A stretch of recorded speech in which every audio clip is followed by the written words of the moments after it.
जय श्री राम, जय बजरंगबली, जय नीम करोली बाबा, हर हर महादेव। नमस्कार दोस्तों, एक बार फिर से आप सभी का स्वागत है आपके अपने चैनल रिंकी स्टोरीज में। और हम बाबा जी से प्रार्थना करते हैं आप और आपके परिवार में सभी लोग स्वस्थ होंगे और रहेंगे। जैसा कि आप सभी को पता है, हमारे चैनल पर बाबा जी का कथा चल रही है। ऐसे ही एक अद्भुत कथा हम आपके लिए लेकर आए हैं, तो देरी न करते हुए सीधा चलते हैं हम कथा की ओर। जय श्री राम, जय श्री राम। एक बार महाराज जी ने एक बहुत ही गहरी बात कही थी। बाबा कहते हैं कि एक सिद्ध संत जब अपना शरीर त्याग देता है तो उसका मंदिर ही उसका शरीर हो जाता है। कहने का तात्पर्य यह है कि उसके महाप्राज्ञान के बाद में वह जिस मंदिर में रहा करता है, वहीं मंदिर के कण कण में, उसके हर कोने कोने में उन्हीं का शरीर, उनका आयाम अपनी ऊर्जा को धारण किए रहता है। नमस्कार दोस्तों, स्वागत है एक बार फिर से आप सभी का आपके अपने चैनल रिंकी स्टोरीज में। प्रभु श्री हनुमान जी और परम पूजनीय गुरुदेव बाबा नीम करोली महाराज जी आप सभी का भक्तों पर असीम कृपा सदैव बनाए रखें।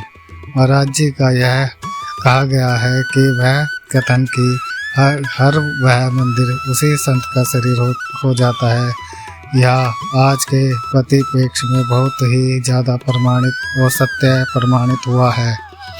क्योंकि जहाँ जहाँ पर भी महाराज जी के धाम हैं, जहाँ जहाँ पर भी बाबा के आश्रम हैं, उनके मंदिर हैं, हर जगह पर महाराज जी संपूर्ण रूप से विद्यमान हैं और सदैव रहेंगे। चाहे वो धरती पर किसी भी जगह पर उनका आश्रम धाम हो क्यों ना हो, महाराज जी की ऊर्जा सब जगह पर बिना किसी भेदभाव के एकाकार होकर और एक समान रूप से सदैव विद्यमान है।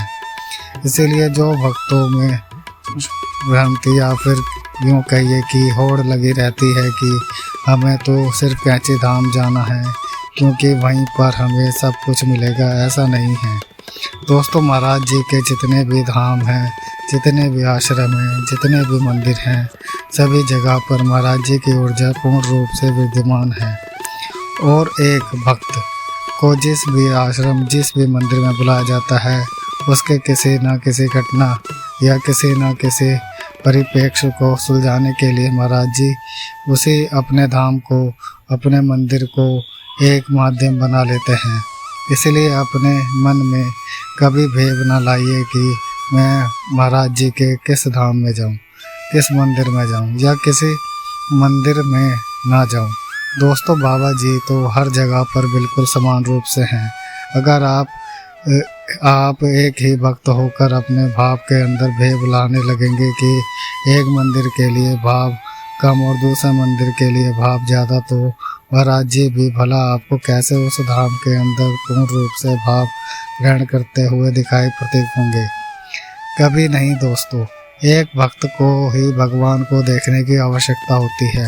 दोस्तों, भगवान को भक्त को देखने की कभी आवश्यकता नहीं होती, क्योंकि भगवान तो हर तरफ निरंतर आप पर दृष्टि बनाए रहते हैं, आप ही का इंतजार करते हैं, आप ही के भाव के लिए व्याकुल रहते हैं। बाबा नीम करोली महाराज जी तो अपने भक्तों को इतना ज़्यादा सरल उपाय बता देते हैं कि तुम्हें जब भी जीवन में पहले तो मेरे चित्र के सामने आकर कह दो, और फिर भी अगर मन में व्याकुलता है तो जो भी नज़दीकी मेरा मंदिर है वहाँ पर आ जाओ, और उसमें भी तुम्हें अगर कष्ट हो रहा है या आलस आ रहा है तो बस एक काम करो, किसी भी नज़दीकी हनुमान मंदिर में जाकर सिर्फ हनुमान से कह दो और तुम्हारी बात मुझ तक जरूर पहुँच जाएगी।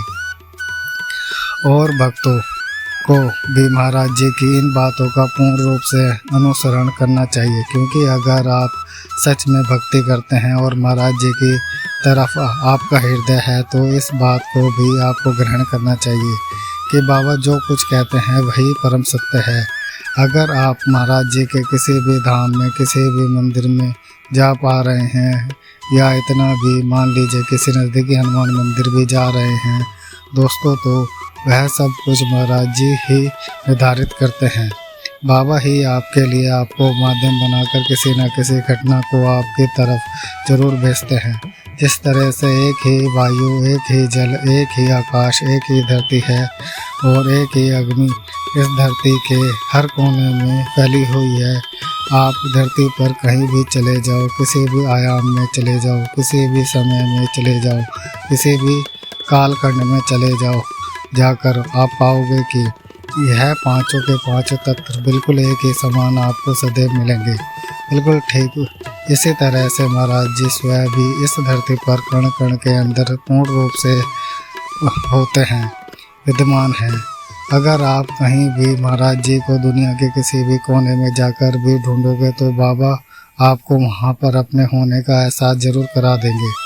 अगर आपको अभी भी थोड़ा सा अंश बना हुआ है कि नहीं है, महाराज जी तो सिर्फ कैंचे धाम में ही होंगे और जगह कैसे हो सकते हैं। तो आज आपको बाबा का एक ऐसा किस्सा सुनाते हैं दोस्तों, जो हमारे भारत देश का ही नहीं बल्कि भारत देश से हज़ारों किलोमीटर दूर अमेरिका का है। अमेरिका में महाराज जी का एक ऐसा चमत्कार जो आपको यह सत्यापित कर देगा कि बाबा उनके हर धाम, हर मंदिर में पूर्ण रूप से विद्यमान हैं। आप में से बहुत से लोग ने महाराज जी के अमेरिका में स्थित तताऊ हनुमान मंदिर के बारे में सुना होगा, जो रामदास जी के मार्गदर्शन में वहां पर बनवाया गया है। उसी अमेरिका में स्थित तराऊ आश्रम के प्रबंधक जॉन केन ने एक बहुत ही विचित्र अनुभव अपने जीवन का सुनाया, जो कि बाबा की लीला से जुड़ा हुआ है। जॉन केन बताते हैं दोस्तों कि घटना अति प्राचीन है। एक बार मेरा एक मित्र यहाँ पर मुझसे मिलने आया था। मेरे मित्र ने पाया कि मेरे पास में अभी हाल ही में ली गई एक नई कार है। उसकी दृष्टि जब मेरी कार पर पड़ी तो उसे इच्छा हुई कि वह भी कार लेकर कुछ दूर तक ड्राइव करके थोड़ा आनंद लेकर आए।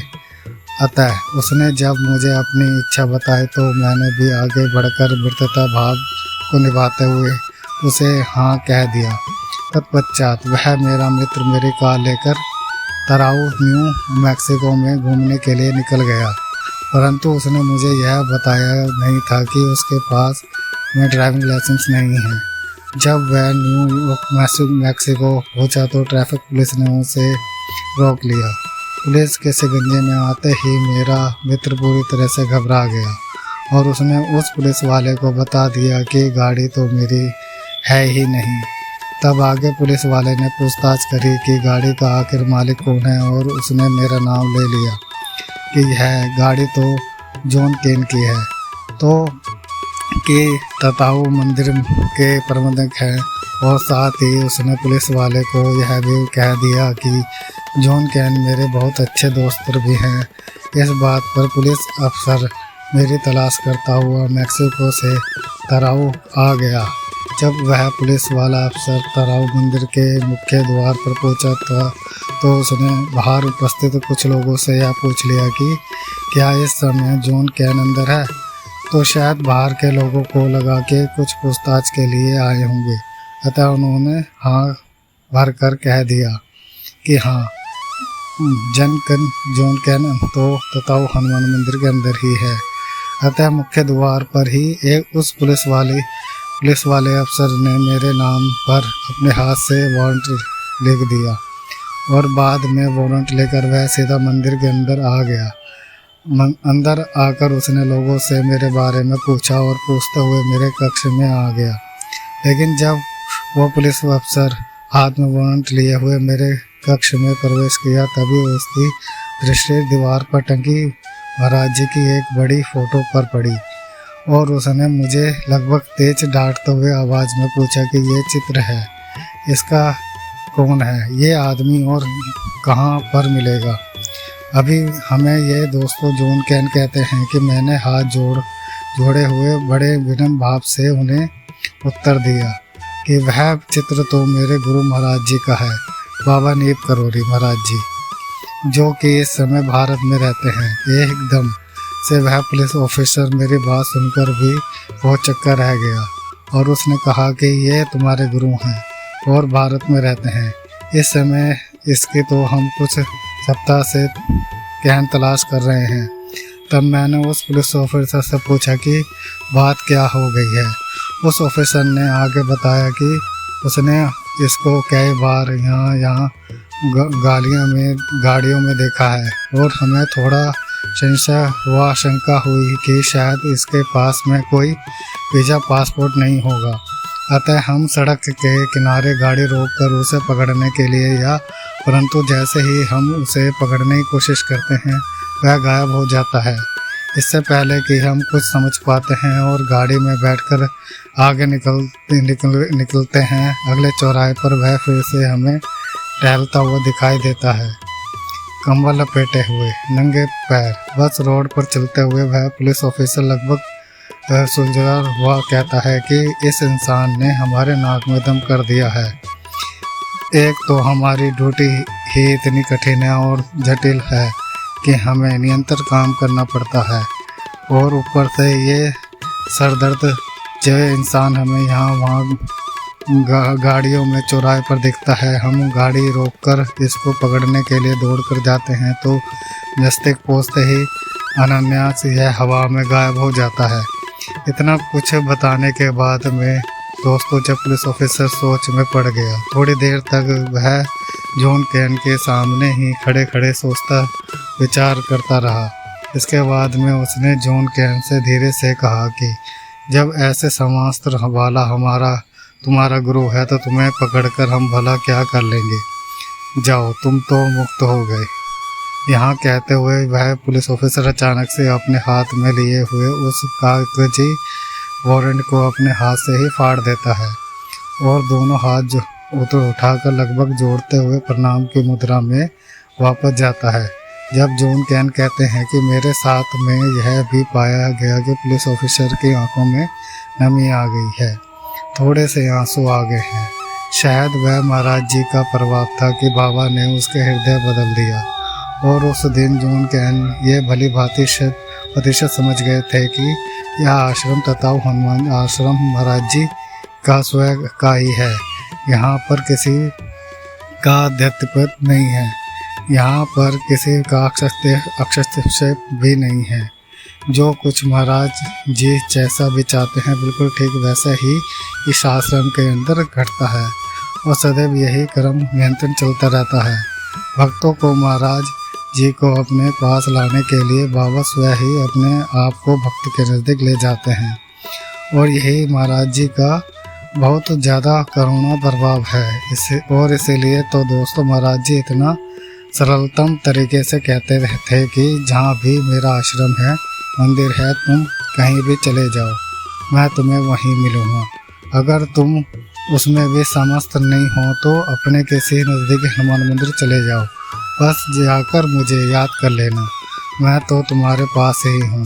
तथा इस घटना में महाराज ने भली भांति इस बात को दृष्टिमान कर ले दिया कि दुनिया का कोई भी कोना क्यों ना हो, कोई भी जगह क्यों ना हो, इंसान चाहे कितने भी बदल जाए, पर्यावरण चाहे जितने भी परिवर्तित हो जाए, महाराज जी हर समय हर जगह पर एक समान रूप से संपूर्ण रूप से विद्यमान है, और उन्हें किसी भेदभाव के साथ में यहाँ या वहाँ खोजना, कम ज़्यादा खोजना या तो निजी मूर्खता से ज़्यादा कुछ नहीं होता है एक भक्त के लिए। लेकिन दोस्तों जहाँ जहाँ भी महाराज जी का मंदिर धाम होगा, सभी जगह पर आपको महाराज जी स्वयं मिलेंगे। बाबा के किसी रूप को या किसी किस्से को खोजने की कोई ज़रूरत नहीं। आशा करते हैं कि आज का आपको यह विशेषांक पसंद आया होगा और आपको पता लग गया होगा कि महाराज जी हर जगह हर कण कण में हैं। इसलिए महाराज जी को आप मत ढूंढो, महाराज जी की नज़र हमेशा आप पर ही है।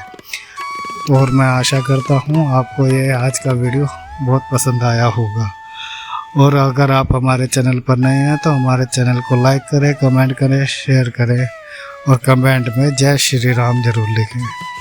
धन्यवाद दोस्तों।